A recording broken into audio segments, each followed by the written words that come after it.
আসসালামু আলাইকুম রহমতুল্লাহ বারাকাতু। তো আমরা আজকে হাজির হয়েছি বাউল সাধক সম্রাট শহীদ মিয়ার বাড়িতে। উনি খুব গুরুতর অসুস্থ। সবাই ওনার জন্য দোয়া করবেন, আল্লাহ পাক যেন দ্রুত ওনাকে সুস্থ করে দেয়। তো আমরা আজকে তার বাসভবনে এসে তার কাছে হাজির হয়েছি, ঠিক আছে। উনি খুবই অসুস্থ, সবাই ওনার জন্য দোয়া করবেন, কারণ বয়স হয়ে গেছে, ঠিক আছে। একজন বয়োজ্যেষ্ঠ বাউল ময়মনসিংহ নেত্রকোনার ভিতরে, ঠিক আছে।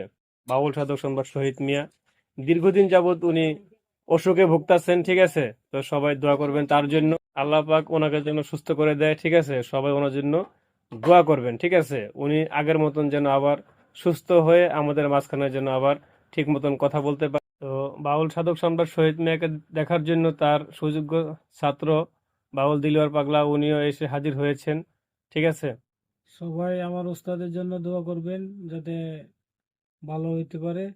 উনি খুবই বেশি অসুস্থ, যেন আমরা নিয়ে বসে রয়েছি। সকলের কাছে দোয়া প্রার্থী, সকলে দোয়া করবেন। তো সবাই দোয়া করবেন উনি যেন দ্রুত যেন সুস্থ হয়ে আবার আগের মতো পুনরায় যেন কথাবার্তা বলতে পারে এবং হাঁটাহাঁটি করতে পারে।